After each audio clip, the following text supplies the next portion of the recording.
Parti. Bon, bonjour les gars, bienvenue. Évidemment, je vais faire une petite vidéo, petite, une petite aparté sur le reste des étapes. Aujourd'hui, on se retrouve bien pour une vidéo un peu spéciale. Bon.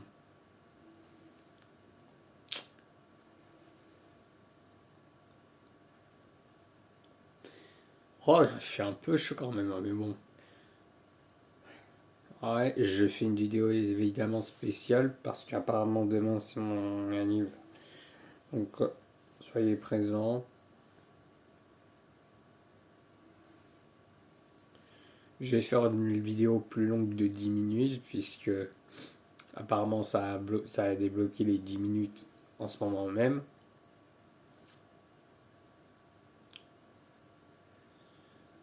Ouais, genre.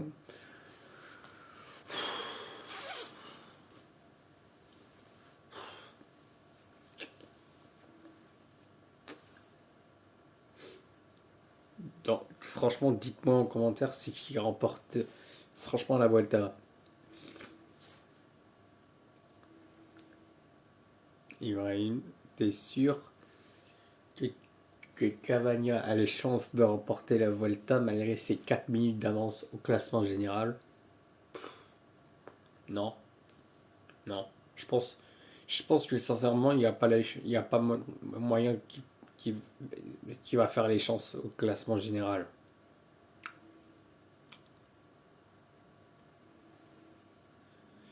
Je pense que l'Olympique lyonnais a raté ses premiers matchs. Est-ce qu'ils veulent se qualifier pour les huitièmes de finale aller pour une fois renverser la tendance?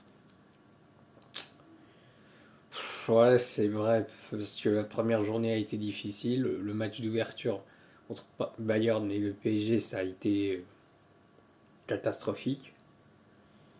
On va pas se mentir, il y a pas le feu. Aujourd'hui, on se dit pas qu'il y a une chance pour le PSG.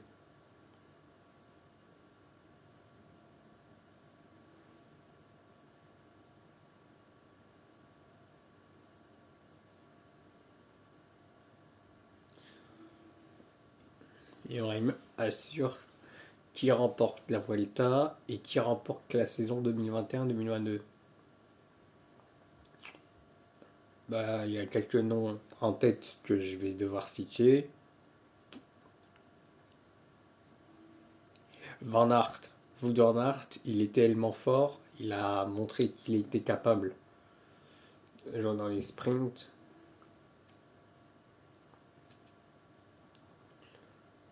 À moins qu'il y ait le jeune Remco Evenepoel qui peut-être il est capable d'assumer ainsi la responsabilité d'une équipe parce que lui il fait sincèrement envie. Après Tadej Pogacar, je vois pas trop l'intérêt parce qu'il est trop loin au classement puisque il est 9 au classement provisoire. Je pense qu'il n'a pas une équipe qui va dompter le classement cette saison. Il peut aussi viser un top 5 ou peut-être pas le top 3 parce que je suis pas sûr que ça en a l'air.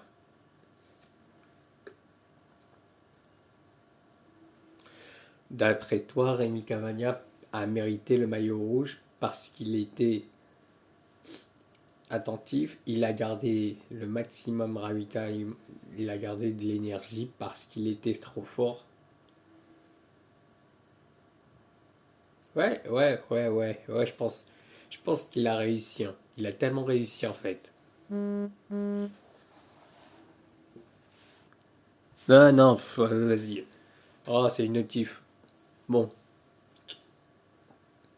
pour vous, pour toi, qui c'est qui remporte la Vuelta 2021 après 5 étapes? Non, il reste la suite à Landerneau sur le terrain pour Alaphilippe. Je pense qu'il y a Jacobsen, il peut passer. Mais en tout cas, je pense que c'est possible que Rémi Cavagna peut aller chercher le maillot rouge. Il peut garder le rouge parce qu'il a 4 minutes. Après, après, il y a des étapes compliquées. Il y a une sixième étape qui est réservée aux sprinters dont Jacobsen il a remporté peut-être une fois, je pense. Parce que Cavendish il a remporté le contre-la-montre par équipe en finissant premier devant Alaphilippe, c'est sûr. Après, on va se dire peut-être il y a les chances.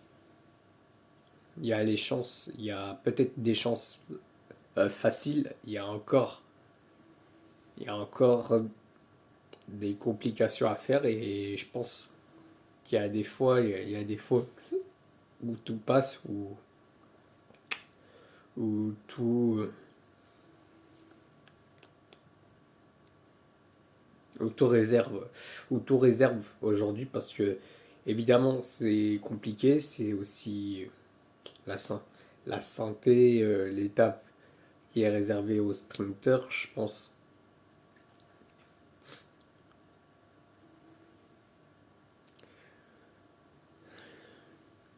Ibrahim, t'as pas encore fini la saison 21-22, tu devras attendre encore un peu longtemps, je pense. Ouais, il n'a pas encore tout à fait fini, il reste quoi?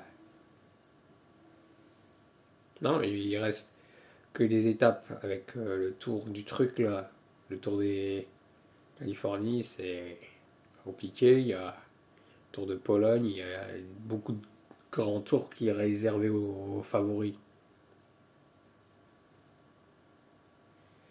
Est-ce qu'il y a des chances pour trois clubs français qui peuvent se qualifier en Ligue des Champions cette saison? Non, mais écoutez, franchement, j'ai peut-être pas envie d'en parler puisque évidemment on va faire sur. En fait, en fait, vous savez quoi? On va faire demain pour le jour de mon anniv, je vais faire un débrief sur les premières semaines de repos, ceux qui sont en meilleure forme et ceux qui sont inquiets pour le classement pour le classement général, ou peut-être pour d'autres, ceux qui ont perdu du temps. On va commencer par, après 5 étapes, Rémi Cavagna il est toujours en rouge, mais malgré tout, il a 4,39 sur Fabio Jacobsen, il peut passer. Ouais, Jacobsen, il peut passer.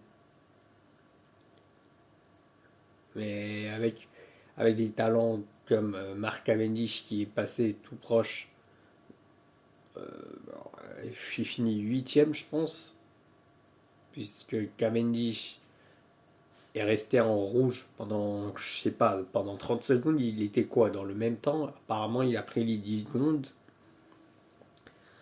Mais s'il avait un écart de combien de 4 secondes, je pense qu'il y a des regrets. Il y a peut-être des regrets pour Cavendish. Mark Cavendish, je pense qu'il devra s'occuper d'un sprint massif parce que Cavendish, il est en forme avec cette place du top 5. Ouais, il y a des adversaires comme Sam Bennett, comme Sam Bennett, Van Poppel, Arnaud Neymar. Peut-être il est peut-être là sur ce début d'étape où il n'arrive pas à réussir. Je pense aussi à Philipsen, il a peut-être envie de gagner une étape, mais après la perte de temps de Sam Bennett lors de l'étape emmenée, Mm, mm. c'était entre Issoire et Puy-en-Velay, 157 km, il y avait la grosse difficulté, le col de Pierre Peyrat-Taillade, la Pierre Taillade, non, la Peyrat-Taillade, ouais, c'est bien ça, c'est le col en fait. C'est le col de Peyrat-Taillade. Ouais, c'est un peu compliqué aujourd'hui. Je pense que vraiment il y a des chances que Rémi Cavagna, il a montré qu'il était encore un spécialiste. Il a montré qu'il était encore formidable. Il l'a encore été. Et je pense que sincèrement, on va se dire qu'il aura les chances. Mais je pense que la première semaine, ça risque un peu de compliqué avec la montagne. Puisque Remco Evenepoel et Julien Alaphilippe vont passer à l'attaque maintenant. Puisque les objectifs, c'est d'aller chercher le maillot. Bon, je vais devoir vous poster ça sur YouTube, mais en attendant, je vais faire une débrief demain pour la Vuelta. Donc allez, salut allez, au revoir.